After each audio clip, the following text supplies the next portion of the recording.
Saya pernah ngobrol dengan seorang teman yang berprofesi sebagai dokter. Dia bercerita betapa dak-dikdukdernya para tenaga medis yang sekarang bekerja di rumah sakit. Mereka semua dalam kondisi tertekan, cemas, dan stres. Kenapa? Karena pasien-pasiennya, baik yang positif COVID-19 maupun PDP, jumlahnya semakin banyak dari hari ke hari. Dan mereka ada kewajiban merawat orang-orang yang jumlahnya seambrol itu di rumah sakit. Yang mana sebelumnya pihak rumah sakit tentu tidak mengira akan ada wabah pandemi seluas ini di 2020. Sehingga peralatan perlindungan diri pun kurang, hazmat kurang, gloves kurang, surgical mask kurang, shoe cover apalagi. Googles juga kurang banget. Makanya ada yang cerita, katanya untuk menghemat hazmat yang sekali pakai itu, ada dokter yang memakainya selama 9 jam. Nggak boleh dilepas, karena sekali dilepas, harus dibuang dan diganti dengan yang baru, yang steril. Sedangkan stok sangat terbatas. Jadi dalam 9 jam itu, dokter tidak boleh makan, minum, pipis, dan BAB. Biar APD, terutama hazmat yang sudah dipakai tidak perlu dilepas dan dibuang. Sedangkan dalam sisi lain, mereka harus menahan keringat, panas, lapar, haus, dan menghadapi merawat pasien-pasien yang saya yakini pasien-pasien itu juga dilanda ketakutan dan stres yang sangat signifikan. Pasiennya stres, dokternya sudah kewalahan, ikutan stres juga. Ya akhirnya bulet di situ-situ saja. Pasiennya nggak sembuh-sembuh, dokternya juga lama-lama capek dan ikutan stres. Yang nggak kuat fisiknya akhirnya ikutan tepar. Bagaimana cara membantu hal ini supaya cepetan berakhir? Solusinya jangan sampai sakit. Saya di awal sudah sangat tidak setuju dengan masifnya media-media mainstream yang bolak-balik memberitakan angka penderita COVID-19 setiap saat. Memberitakan jumlah korban meninggal, memberitakan korban meninggal yang jenazahnya ditolak, memberitakan warga dan tenaga medis yang diusir dari kampung atau kompleks akibat COVID-19, dan masih banyak lagi. Apakah ada media yang memberitakan bahwa banyak penyakit-penyakit lain yang sudah biasa kita temui di kehidupan sehari-hari sebenarnya justru lebih mematikan? Coba Anda lihat data berikut ini. Penyakit kanker setiap tahunnya membunuh 8,9 juta jiwa. Berarti dalam setiap bulan ada sekitar 741.600 lebih manusia yang meninggal. COVID-19 sejak jadi pandemi hingga April 27, 2020 membunuh hanya 198.842 jiwa saja. Silakan Anda cek sendiri di situs resmi WHO. Padahal COVID-19 baru jadi pandemi dimulai sejak Januari 2020. Katakanlah sudah ada 3 bulan sampai sekarang, maka COVID-19 baru membunuh 66.000 orang setiap bulannya. Jumlahnya loh, cuma 8,9% dibandingkan dengan kematian akibat kanker. Dan sekarang sudah diterapkan lockdown di mana-mana yang katanya cara ini efektif menurunkan kurva paparan COVID-19. Walau sebenarnya kalau saya lihat skema lockdown juga curiga sih. Hehe. Karena akibat lockdown gini, masyarakat justru semakin takut dan ekonomi mandek. Kantor dan toko yang buka dipaksa tutup. Orang jadi nggak punya penghasilan, karyawan dipotong gajinya, pengusaha banyak yang bangkrut.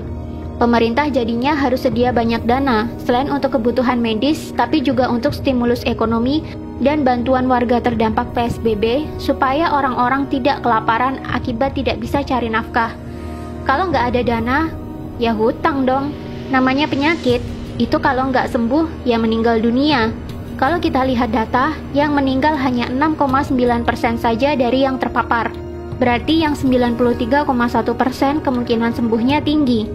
Ayo melek data, jangan mau otaknya ditakut-takutin media. Media memberitakan COVID melulu, akhirnya cuma menebarkan kekhawatiran dan ketakutan. Orang yang khawatir, takut, was-was, sistem imun tubuhnya malah turun. Akhirnya malah kena penyakit macam-macam. Kalau dia bolak-balik melihat berita COVID, dan dia jadi khawatir dan stres karena COVID, dia bisa saja malah kena COVID-19 sungguhan. Sistem imunnya kalah sama ketakutan dan stres. Jadi bagaimana solusinya supaya kita nggak sakit dan nggak merepotkan tim medis? Yang pertama, matikan televisi. Nggak usah nonton televisi kalau beritanya COVID melulu. Masih lebih mending kalian nonton drama Korea, walau sambil nangis-nangis kayak kecipratan bawang merah. Alihkan perhatian kalian ke hiburan-hiburan lain yang lebih menyenangkan.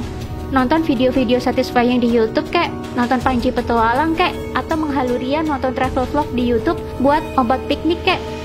Yang kedua, selalu berpikirlah untuk happy. Happy is the key.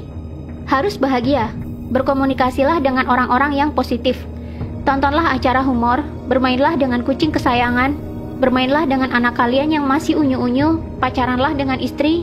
Romantis-romantisan sama istri bisa bikin hormon kebahagiaan naik loh. Sistem imun juga ikutan naik. Yang ketiga, berpikirlah bahwa kalian selalu sehat.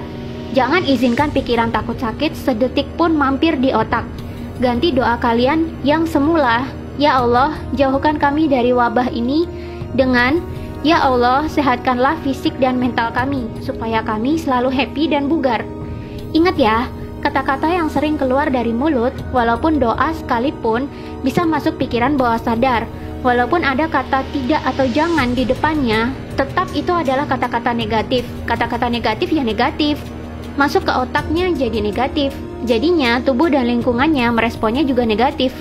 Misalkan kalian doa, "Ya Allah, jangan ada virus di rumah saya." Malah virusnya datang beneran. Beda dengan, "Ya Allah, tolong jaga rumah ini tetap bersih, sehat, dan nyaman untuk saya tinggali bareng keluarga." Maka rumah kamu akan jadi demikian.